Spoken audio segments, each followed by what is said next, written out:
Me, 25-year-old male, and my wife, 23-year-old female, are having our first child together. She is currently 9 months pregnant and could give birth any time in the next couple of weeks. The only major fight we've had throughout her pregnancy happened a couple of days ago, and it was about what we were going to name our kid. It all started when we found out the gender of the baby. We didn't do a gender reveal and decided to find out the gender at one of her checkups, because we didn't want to spend time making 2 lists of names, then have to get rid of one after. So after we found out we were having a boy, we sat down together and made a list. Almost all of the names she suggested were normal, until the one that caused me to write this post. She suggested we name our son Muna. She told me the name was from this movie she watched when she was younger, and that it always stuck with her. I told her the name was a little out there and he would get made fun of for it. She claimed he wouldn't, and we started going back and forth trying to decide whether to add the name to the list or not. Eventually she agreed to keep the name off the list. We picked some that we liked, and I thought that was that. Later on in her pregnancy, her mum decided to throw a baby shower, as it was her first grandchild, and my wife's pregnancy was almost over and we hadn't celebrated once. It was fine for the most part until we started to open the gifts. Most of them were normal baby things like diapers and bottles, until we got to her mum's gift. My wife opened the gift bag and pulled out a blue handmade blanket. It seemed normal enough at first until my wife unfolded it, and lo and behold, there was the name Mune written on the blanket. When I saw it, I was pissed but didn't want to cause a scene, so I stayed quiet.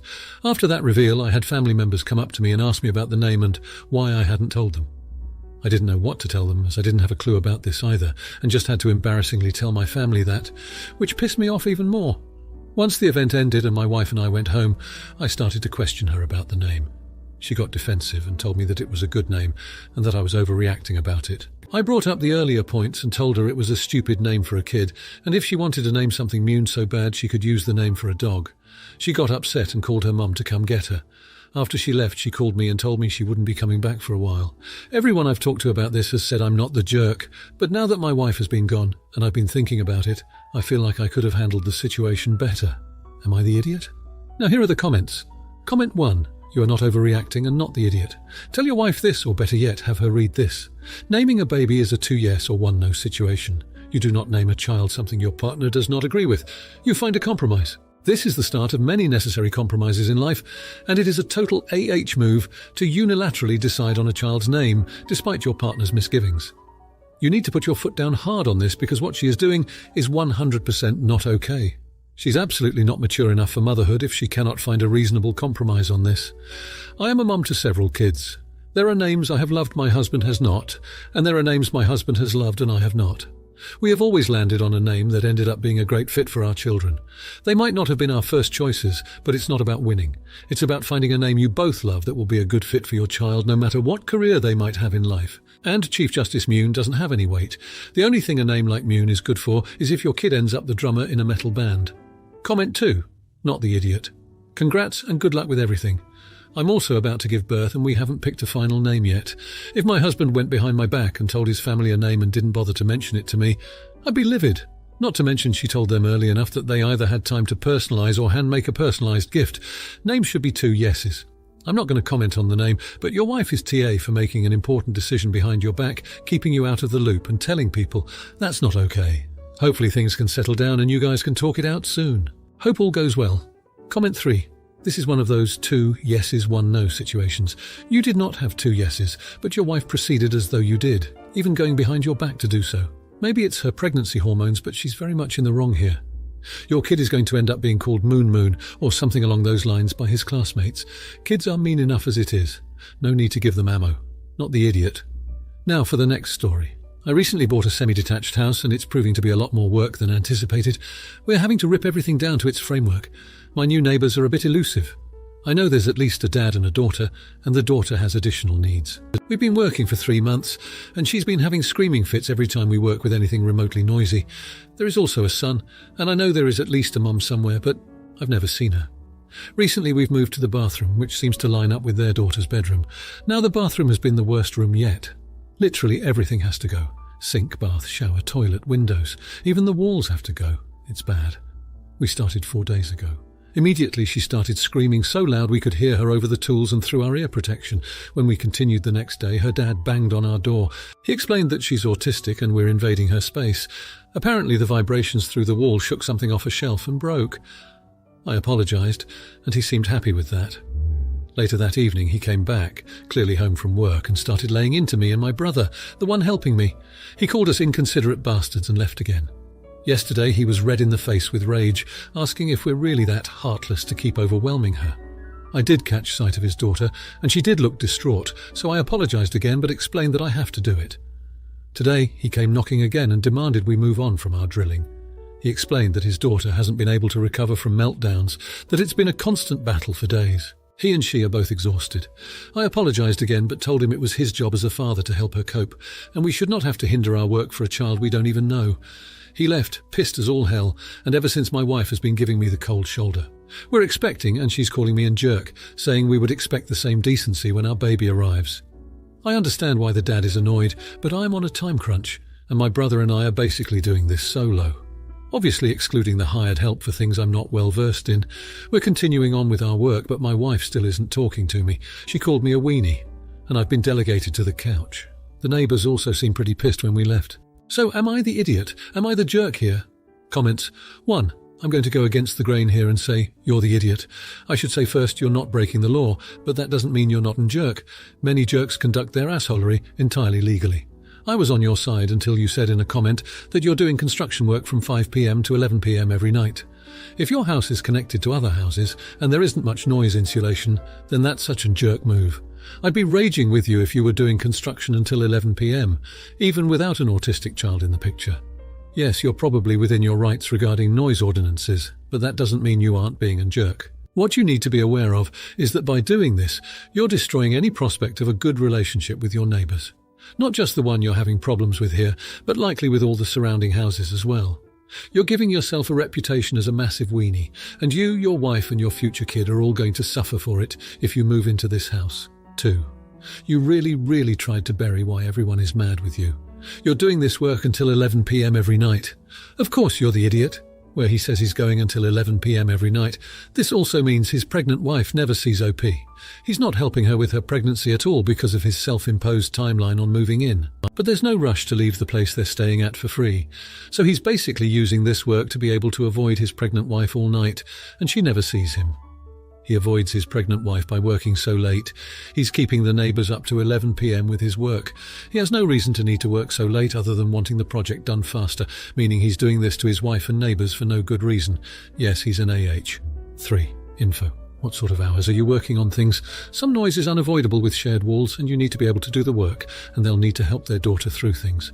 But if you've kept her up all day and night for days, that's a big gap in the story. It seems like you could have told them when to expect the noise after the first time they came over, and it seems odd that never came up. Most neighbourhoods with joined houses especially do have stricter noise laws at night, and you may be breaking them if you are working late due to the rush you mention.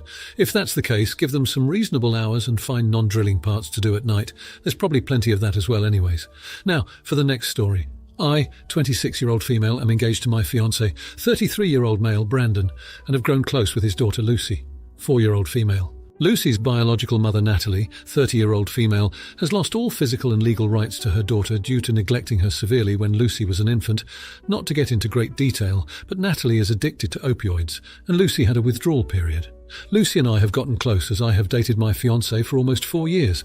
Lucy was born 9 months before I came into Brandon's life. We met at the hospital as Lucy had some major health issues in her infancy. Due to Natalie and I have a chronic illness that pushes me into pancreatitis. She now calls me Mama, even though neither I nor my fiancé asked her to do so. I read her bedtime stories, and I'm helping her learn to add and subtract. During a get-together for Brandon's birthday I hosted at his house, Natalie showed up with her new boyfriend. Neither were invited. She tried to give Lucy a hug, but Lucy didn't know her. She came to Brandon and me instead and told us a stranger had come. She then asked me to make up her plate because Natalie began to throw a tantrum in the middle of the party, shouting about how she was going to take Brandon to court, and because she's the mom, she'll win full custody because she deserves to be in her daughter's life. During this time, Brandon took Lucy inside because she had started crying because she was scared. I admit I snapped. I told her she has no right to call herself a mother because she abandoned Lucy to go get high and sleep around. She hurt my baby so bad that she's 4 and needs to go to therapy and has physical health issues because of her. That she refuses to put her baby first, and at best she's an egg donor. I told her to get the frick out of my house and never come back. She wailed all the way back to her boyfriend's car. I admit I think I went too far. I know that drug addiction is a disease and people who suffer from substance abuse disorder need help. I think I went too far saying she was at best an egg donor. Brandon said I did nothing wrong. Am I the idiot? Comment 1. Yinta. This person showed up uninvited at your fiancé's birthday party and became unhinged. If it happens again, call the police so it is documented. I know she's an addict, but she has no right just showing up. Have her parental rights been terminated? It sounds like she has lost her rights, but there is thing called a TPR. Also, if Brandon had an attorney, he should let them know this happened. Let Lucy's therapist know too. You are in effect the mother, and I hope you get married right away. Comment 2. Not the idiot showing up to a party you weren't invited to is not the way to try and initiate establishing a relationship with a biological child who doesn't even know you, and certainly doesn't indicate that she is fit for any sort of contact with the child she abandoned. If she has no legal rights to Lucy anymore, can you get a restraining order? Keep protecting her. Make sure any daycare school knows who Lucy can and cannot leave with. Comment 3. Not the idiot mama bear stands up for her step cub. She just trespasses, intrudes and insults. You'd think she has some issue. You may have been blunt, but nothing short to combat her absolutely asymmetrical attempt to see Lucy. I will not say her daughter either. Brandon is right, you did good. Only one AH here and we all know who that is. Now for the next story. My 20-year-old female co-worker Kate had a baby a little while ago, and in the break room during lunch yesterday she was talking about breastfeeding. During the conversation I asked Kate, "Hey, so what would happen if I were to drink your breast milk?" Kate said, "Excuse me." I did realise that it sounded like a weird question when you didn't hear the train of thought leading up to it, so I tried to explain myself and said, "I mean, is it okay because your baby is related to you, but I'd get sick because I don't have your same bacteria?" Kate didn't answer me. But our other co-worker Lauren then said, "Well, it can't be that. That's how it works, because then wet nurses wouldn't have been a thing." I've never heard of a wet nurse and asked Lauren, "What's that?" Lauren said, "It's when you hire a nanny who had a baby at the same time as you, so that she can also breastfeed your baby for you, but it's like an old-timey thing."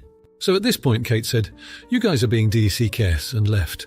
I found out today that she's telling people that me and Lauren were making fun of her about breastfeeding. So I do understand why Kate would have been uncomfortable with the first way I asked the question, because yes, that was kind of a stupid way to say it, but I don't really understand how she thinks I was making fun of her at all after that. Am I the idiot? Now here are the comments. Comment 1. Soft. You're the idiot. You didn't make fun of her and neither did Lauren, but your question was definitely inappropriate. She's talking about her baby sucking on her breast to get food, and you were just like, "What if I sucked on your breast?" in different words. I get that's not what you were trying to ask. I understand you were asking whether it's healthy/safe to drink breast milk produced by someone not related to you, but the way you phrased your question was rude. Also, dude, the milk we buy from the store, used to make cheese and yogurt and ice cream, comes from a completely different animal. Of course, human milk is safe for humans to drink. Comment 2. You're the idiot. I think if you don't recognize how invasive that question is, you may need to talk to a therapist social worker who specializes in helping people who have deficits in social skills or understanding social norms. If you do understand how invasive the question is in retrospect, you might need to do some work on how to keep from blurting weird thoughts before they go through the filter, and or how to apologize well if they do come out. I am guessing her issue wasn't mockery. That was just the politest way she knows to say, "Made me really uncomfortable." Comment 3. Look, some thoughts just don't need to be shared with others. You asked a gross and weird question, and I'm not entirely sure why you even thought she'd want to answer, or necessarily know the answer. You seem to be trying to creep her out on purpose, which she took as making fun of her. You're the idiot. Next time, just ask Google your weird questions. If you liked this video, you'll probably like these too. Also, while you're here, please consider subscribing. It's your support that keeps this channel alive and allows me to make better and longer videos. Have a great day.